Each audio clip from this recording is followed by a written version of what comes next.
CMV romanticizing autism has got to stop. I'm tired of seeing people romanticize autism. Some say autism isn't a disability, rather a different ability. This is the case for some, like my cousin from my mother's side, who although is a little slow on some things, he is like a living GPS. He can remember every nook and cranny of the streets and highways. This, of course, isn't the case for all. Then comes in my two godbrothers. The eldest is one of my closest friends, and I consider him as my own brother. He has very mild autism, and it barely affects his life. Of course, he isn't perfect, but he looks, acts, and speaks like a normal teen of his age. The same cannot be said for his younger brother. His younger brother has a very severe form of autism. He cannot stay put in one place. He cannot communicate with sentences. Rather, he communicates through grunts, squeals, and an iPad which has buttons. Similar to Stephen Hawking. He can't even go to the bathroom alone, and he still uses a diaper.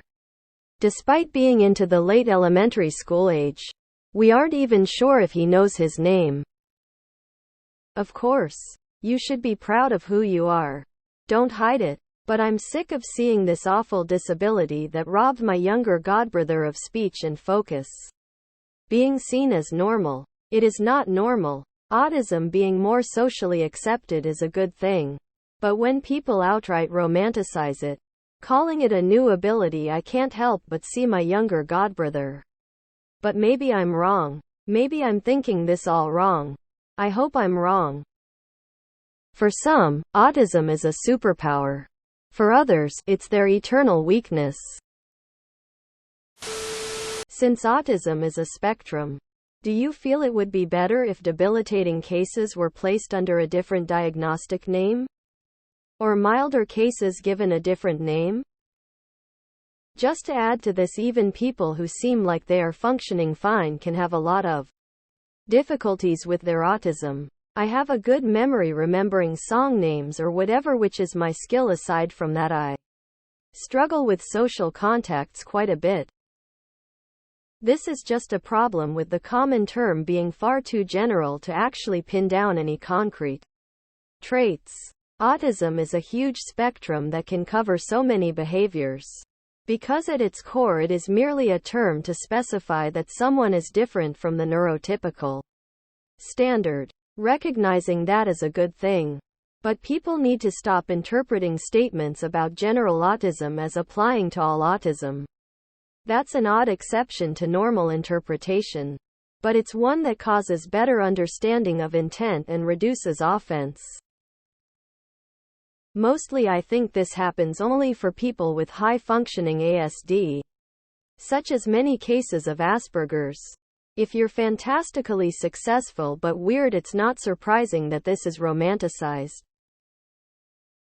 If it wasn't for autism, we would not be at the technological level we are as a society.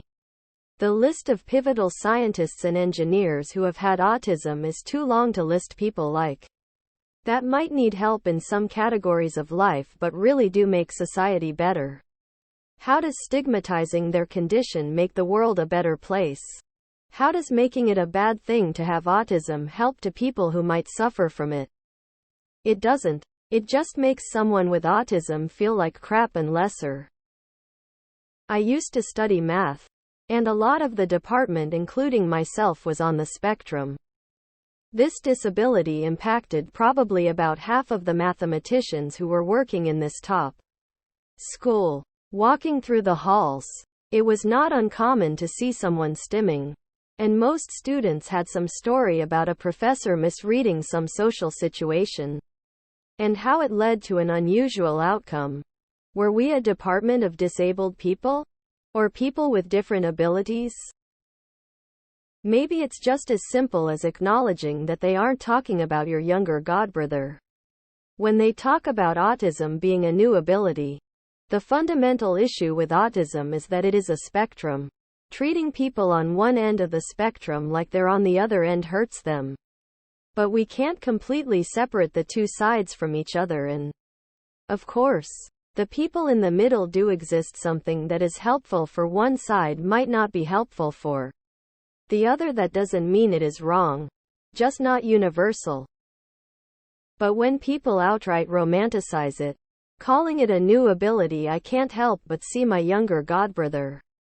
Would you prefer if people started discriminating him openly, consider him subhuman, or straight up shun him away from society because he's useless? I'm pretty sure the ones with the ability are the ones being romanticized, since they're the ones that get to have something that makes them stand out. Let it be photographic memory or whatever. However, if those special kids let your normal autistic brother be treated better and with more kindness, I fail to see a problem. I suspect that autism is the very spark that elevated humans above other primates.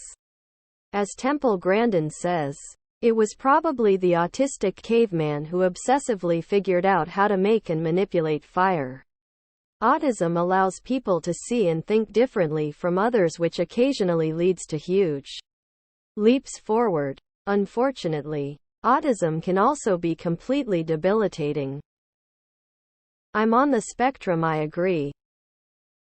Yay, I have a friend who always goes for guys who are autistic because she thinks they're different and interesting, then breaks up with them every time because they aren't emotionally available enough. Rinse, wash, repeat. Your family would make one hell of a sitcom.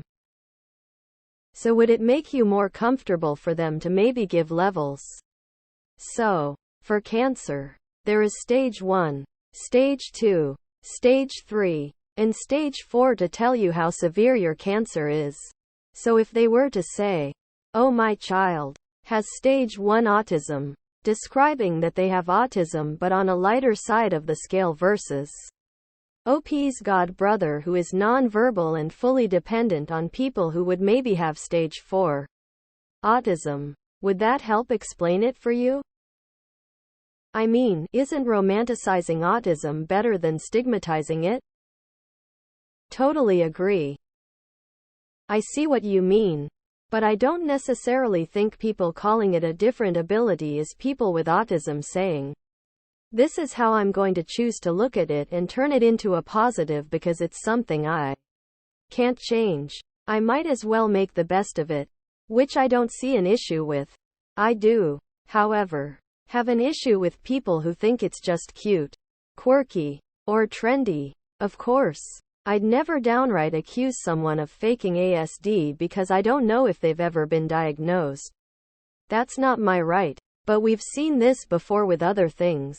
IDK, if this makes sense. I've always thought about this. I wonder if they would be willing to adopt different names for different sides like they have other mental illnesses, etc. Because the spectrum is so vast, it's impossible to know what is what and if it's mild or severe. There's people with lack of understanding in social settings, and then there's, as you've said in your case, people who are basically mute. I think it's a bit unfair to families going through it with the person who is diagnosed, and honestly, it's quite hard to understand being so case to case like that. If I've learned anything from The Predator, it is a superpower with the potential to end or save humanity. There's no such thing as mild autism. You either have it or you don't. You mean to say that their autism and comorbidities present in a less obvious to you way and therefore is more palatable. There is no one point of the spectrum an autistic person can be expected to stay either. Autistic needs fluctuate, and sometimes someone who was high-functioning terrible term can become nonverbal and have meltdowns over things they never had issues with before, and that has to do with the incredibly hard task of masking which allistic love to see from autistic people.